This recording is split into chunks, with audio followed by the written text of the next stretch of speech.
Hello friends, welcome to my channel success fiber classes.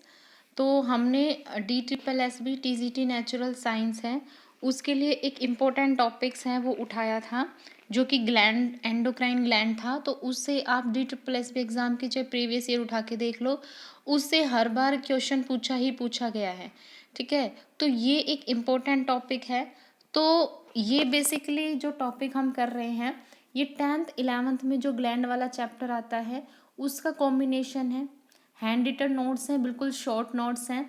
ठीक है, तो उसके थ्रू हम करेंगे, क्योंकि जैसा कि मैंने बोला कि DSSB TGT नेचुरल साइंस की जो बच्चे प्रिपेयर कर रहे हैं, तो उसमें कुछ बच्चे ऐसे भी हैं जो नॉन मैड से हैं और जिन्होंने 11th 12th में बायो इतनी इन डेप्थ नहीं पढ़ी होती। ठीक है, तो बेसिकली ये उन बच्चों के लिए इम्पोर्टेंट है, और जो भी कैंडिडेट चंडीगढ़ TGT की तैयारी कर रहे हैं उनके लिए तो इम्पोर्टेंट है ही। तो हमने यहाँ पर पीनियल ग्लैंड से हमें शुरू करना था। इसमें साथ में मैं ये भी बताऊंगी कि जो मतलब DSSB में जो क्वेश्चन पूछा गया है प्रीवियस ईयर वो क्या क्या है। तो इसमें सबसे पहले हम शुरू करते हैं पीनियल ग्लैंड से। तो पीनियल ग्लैंड क्या होती है? एक तो सबसे पहले जो पीनियल ग्लैंड होती है, ये हमारे जो फोर ब्रेन होता है, मतलब जो हमारे दिमाग का आगे वाला भाग होता है, उसके डोर्सल साइड में प्रेजेंट होती है। और पीनियल ग्लैंड है, ये बेसिकली मेलाटोनिन जो हार्मोन है उसका सेक्रिएशन करती है। ठीक है, ये किसके लिए रिस्पॉन्सिबल होती है? जो हमारी बॉडी का 24 आवर्स जो रिदम होता है उसके लिए ये मेलाटोनिन हार्मोन है, रिस्पॉन्सिबल होता है। अब यहाँ पर एक क्वेश्चन DSSB TGT में पूछा गया था कि स्लीप वेक साइकिल है उसके लिए कौन सा हार्मोन रिस्पॉन्सिबल है, कौन सी ग्लैंड रिस्पॉन्सिबल है। तो स्लीप वेक साइकिल के लिए जो हमारी पीनियल ग्लैंड होती है ये रिस्पॉन्सिबल है। ठीक है, बॉडी टेम्परेचर को ये मेंटेन रखती है। तो ये सारी पीनियल ग्लैंड में जो मेलाटोनिन हार्मोन है उसके काम है। ठीक है, उसके बाद फिर हमारी नेक्स्ट आती है थायराइड ग्लैंड। अगर हम बात करें कहाँ पे प्रेजेंट होती है, तो ये हमारे ट्रैकिया में प्रेजेंट होती है। ठीक है, ये बेसिकली किसमें मतलब इससे दो हार्मोन सेक्रिएट होते हैं। एक तो थायरोक्सिन हार्मोन होता है, एक ट्राई आयोडोथायरोनिन। ये दो हार्मोन हैं वो सेक्रिएट होते हैं। दोनों ही हार्मोन किस में हेल्प करते हैं? जो हमारी रेड ब्लड सेल होती हैं, जो RBC होती है, उसकी फॉर्मेशन में दोनों ये हेल्प करते हैं। ठीक है, अब बात आती है कि इसमें क्या होता है कि इसमें आयोडीन की अगर डेफिशिएंसी हो जाए तो उससे क्या होता है, एक डिजीज़ होती है जिसको हम हाइपोथायरॉयडिज्म बोलते हैं। मतलब आयोडीन की डेफिशिएंसी है, इसको हम हाइपोथायरॉयडिज्म बोलते हैं। और इसकी कमी से जो डिजीज़ होती है वो गोइटर डिजीज़ होती है। ठीक है, और चिल्ड्रन के अंदर क्या होता है, क्रिटिनिसिज्म होता है। इसका मतलब होता है कि एकदम से ग्रोथ का रुक जाना। ठीक है, और क्या क्या होता है, इससे बच्चे की जो मेंटल है वो रिटार्ड कर जाती है। और जो अडल्ट होता है उसमें मैक्सोडीमिया डिजीज़ है वो हो जाती है। ठीक है, फिर दूसरा आता है कि अगर इसमें आयोडीन जो है, अगर उसकी मात्रा ज़्यादा हो जाती है तो उससे हाइपरथायरॉयडिज्म हो जाता है। इसके अंदर क्या होता है, ये क्या करता है, जो आई बॉल्स होती है उसका प्रोल्यूशन हो जाता है। ठीक है, और ग्रेव डिजीज का कारण बनता है कौन? हाइपोथायरॉयडिज्म। ठीक है, तो ये इसके लिए मतलब बेसिकली ये थायराइड ग्लैंड के क्या है, वर्क है सबसे पहले। और इसमें एक क्वेश्चन पूछा भी गया है कि कार्बोहाइड्रेट, फैट और प्रोटीन, इसके मेटाबॉलिज्म को कंट्रोल करने का काम कौन करता है? तो थायराइड ग्लैंड जो होती है ये कार्बोहाइड्रेट, फैट और प्रोटीन है, इसके मेटाबॉलिज्म को कंट्रोल करती है। और ये एक हार्मोन और सेक्रिएट करती है जो कि होता है कैल्सिटोनिन हार्मोन। ये हार्मोन क्या करता है, ये जो हमारा ब्लड होता है उसमें कैल्शियम और जो फास्फोरस होता है उसके लेवल को रेगुलेट करने का काम करता है। ठीक है, ये थी हमारी थायराइड ग्लैंड। उसके बाद फिर आती है पैराथायराइड ग्लैंड। पैराथायराइड जो ग्लैंड होती है थायराइड ग्लैंड के साइड में होती है। ये एक हार्मोन सेक्रिएट करती है जो कि होता है पैराथायराइड हार्मोन। ठीक है, इसका काम क्या होता है, ब्लड के अंदर जो कैल्शियम का लेवल होता है उसको इंक्रीज करता है। ठीक है, उसके बाद ये जो कैल्शियम होता है उसके रीएब्जॉर्प्शन को स्टिमुलेट करने का भी काम करता है।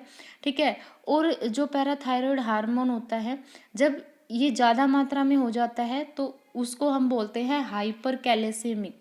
ठीक है, हाइपर कैल्सियमिक हार्मोन। ठीक है, और ये क्या करता है, कैल्शियम को बैलेंस करने का काम करता है। ठीक है, उसके बाद फिर नेक्स्ट हमारी जो ग्लैंड आती है वो आती है थाइमस ग्लैंड। थाइमस ग्लैंड होती है बेसिकली एक हार्मोन सेक्रिएट करती है जो होता है थाइमोसिन हार्मोन, जो एक पेप्टाइड हार्मोन है। ये किसके लिए रिस्पॉन्सिबल होती है? जो हमारे शरीर का इम्यून सिस्टम होता है उसके लिए रिस्पॉन्सिबल होती है, ठीक है। और ये जो ग्लैंड होती है थाइमस, ये बचपन में विकसित हो जाती है, यानी जैसे जैसे इंसान बुढ़ापे की तरफ जाता है वैसे वैसे ये जो ग्लैंड है वो वीक पड़ती जाती है। और ये जो चाइल्डहुड होता है, जो बचपन होता है, उसमें ये सबसे ज़्यादा विकसित होती है, ठीक है। और जो हमारी एंटीबॉडीज़ होती है उसकी प्रोडक्शन का काम भी कौन करती है? थाइमस ग्लैंड ही करती है। उसके बाद फिर आती है एड्रिनल ग्लैंड। जो एड्रिनल ग्लैंड है ये मोस्ट इंपॉर्टेंट ग्लैंड है। इसके बेसिकली दो पार्ट होते हैं, एक कॉर्टेक्स होता है, एक मेडुला होता है, और दोनों ही पार्ट अलग अलग हार्मोन सेक्रिएट करते हैं। जो कॉर्टेक्स वाला पार्ट होता है ये दो हार्मोन सेक्रिएट करता है, एक मिनरलोकॉर्टिकॉइड और एक ग्लूकोकॉर्टिकॉइड। जो मिनरलोकॉर्टिकॉइड हार्मोन है इसको एल्डोस्टेरोन भी बोलते हैं, ठीक है। उसके बाद जो मेडुला वाला पार्ट होता है ये दो हार्मोन सेक्रिएट करता है, एड्रेनलिन और नॉन एड्रेनलिन। अब देखते हैं इनके फंक्शन कि इनके फंक्शन क्या क्या होते हैं। जो मिनरल कोर्टिकोइड होता है जिसको हमने एल्डोस्टेरोन बोला, ये क्या करता है? ब्लड में जो सोडियम और पोटेशियम होता है उसकी कंसंट्रेशन को ये बनाए रखता है, ठीक है। अगर ये हार्मोन वीक पड़ जाता है तो इसके वीक पड़ने से एक डिजीज़ होती है जिसका नाम होता है एडिशन डिजीज़। उसके बाद दूसरा हार्मोन है ग्लूकोकॉर्टिकॉइड्स, ये भी कॉर्टेक्स से ही सेक्रिएट होता है। इसका काम क्या होता है कि जो कार्बोहाइड्रेट, लिपिड, प्रोटीन जो मेटाबॉलिज्म होता है उसको रेगुलेट करता है, ठीक है। फिर आता है एक होता है सेक्स हार्मोन। ये क्या करता है? ये जो एक्सटर्नल जो सेक्स कैरेक्टर्स होते हैं मेल या फीमेल में, उसके डेवलपमेंट को ये स्टिमुलेट करने का काम करता है। ये भी एड्रिनल ग्लैंड से ही सेक्रिएट होता है, ठीक है। उसके बाद फिर हमने मेडुला के दो हार्मोन पढ़े थे कि मेडुला दो हार्मोन सेक्रिएट करती है, एक एड्रेनालिन होता है, एक नॉन एड्रेनालिन होता है। तो जो एड्रेनालिन हार्मोन होता है इसको इमरजेंसी हार्मोन भी बोलते हैं। ये भी DSSB TGT में पूछा गया है कि इसमें से कौन सा इमरजेंसी हार्मोन है। तो ये एड्रेनालिन जो है ये एक इमरजेंसी हार्मोन है, और इसको हम 3F हार्मोन भी बोलते हैं। मतलब एक F होता है फियर, एक होता है F फाइट, और एक होता है फ्लाइट, यानी फियर, फाइट, फ्लाइट, इसलिए इसको 3F हार्मोन का नाम देते हैं। उसके बाद फिर हमारी आती है नेक्स्ट ग्लैंड जिसका नाम होता है पैनक्रियाज। जो पैनक्रियाज होती है ये एक मिक्स ग्लैंड होती है।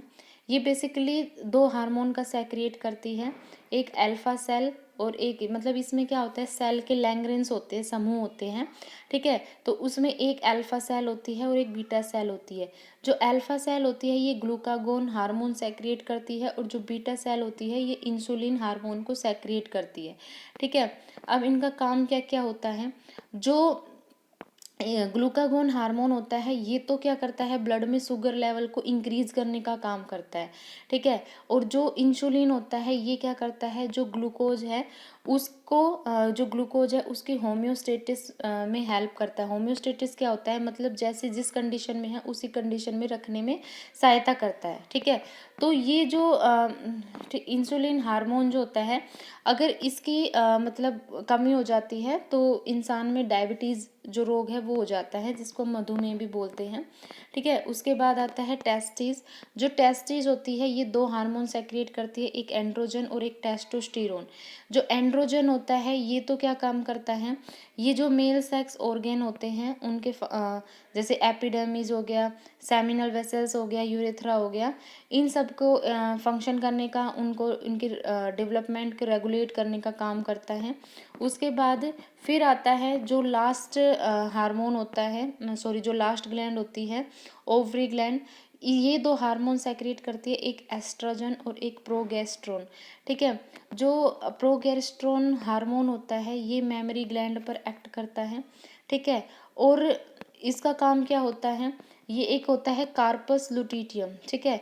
कार्पस लुटिटियम कौन सी फेज होती है? जब ओवुलेशन पीरियड होता है उसके बाद की जो स्टेज होती है उसको कार्पस लुटिटियम बोलता है। ये जो कार्पस लुटिटियम होता है ये प्रोगेस्ट्रोन हार्मोन है उसको सेक्रेट करने का काम करता है। तो जितने भी इम्पोर्टेंट पॉइंट्स थे ग्लैंड में वो हमने कवर कर लिए। आई होप आपको ये वीडियो अच्छी लगी। वीडियो अच्छी लगी है तो चैनल को ज़्यादा से ज़्यादा लाइक कीजिए, शेयर कीजिए, सब्सक्राइब कीजिए। Thank you very much.